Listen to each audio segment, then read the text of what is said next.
Umalis nga pala kami kanina mga Marikoy kasi wala nang gatas si Jay. Sakto naman may sweldo na ako. Ang sarap maging nanay, no? Isipin mo nasa bahay ka lang tapos may sweldo ka. Basta nasa tamang tao ka din kasi. Dumiretso na nga kami dito sa grocery. Kapag talaga may sweldo na ako, ito yung unang binibili ko. Nag-i-stock talaga ako ng marami kasi mga Marikoy kung kailan tumanda si Jace. Doon siya naging matakaw tapos matakaw na siya sa kanin, matakaw pa sa gatas. Diyan nakaka-LL din ako kaya binilhan ko na din si Ate Sky. Tapos kumuha na rin ako ng gatas ko, kape. At konting delata lang, meron pa kasi kaming stock sa bahay. Ito lang talaga yung laging naubos, lalo na itong mackerel. Tapos balita ko, soon daw baka tumaas yung presyo ng mantika. Kaya kumuha na ako ng 3. Pagkatapos niyan mga Marikoy, di ko na alam kung ano pang bibilhin ko. At ayun, nakita ko yung mga sinigang mix, kaya kumuha na ako. Tapos naalala ko, paubos na pala yung mga plastic kong kaibigan. Mga plastic pala para sa mga basura. Nakita ko, meron na silang stock ng Yakults, kaya kumuha na ako. Dinagdagan ko na rin kasi lagi nauubos to. Ayan na nga, pinapabukas na nga ni Jace. Ito pala yung butter na ginagamit ko. At syempre, dahil nanay tayo, labandera tayo, kumuha na nga ako ng sabon na panlaba. Itong si Jace naman, kung ano-ano yung tinuturo niya. Sabi ko sa kanya, i-make sure niya lang nakakainin niya yan. Kasi mga Marikoy, di niya naman hilig yung mga candies at saka chocolates. Tignan niyo naman, diring-diri pa siya. Tapos ayun na nga mga Marikoy, nilagay ko na sa cashier at nagpikit mata ako nagbayad.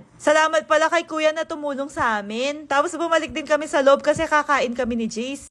Dito nga pala kami kakain, madalang lang naman. Nakakatuwa lang isipin na dati kahit pan Jollibee wala ako tapos ngayon nakakakain na ako sa ganito. Sa sobrang gutom nga ni Jay, akala niya yan lang yung order namin. Sabi niya pala dyan mga Marikoy, dada, miss niya daw si dada niya. May papindot pa nga ng ilong. Eto nga pala yung in-order namin. Sa ate ko nga pala na-discover yung mga order na yan. Natawa pa nga si ate kasi sabi ko lasagna, dapat pala lasagna. Nasabi ko na lang pasensya na, galing kasi akong bundok. Habang nagbo-voice over pa nga ako ngayon, iniisip ko kung may mali pa rin ba sa sinabi ko. Nalilito talaga ako sa lasagna, lasagna. Tinuturuan ko pa nga si Jace kung paano yung tamang pagkain nito. Sabi ko, ganyan, itil-til menak.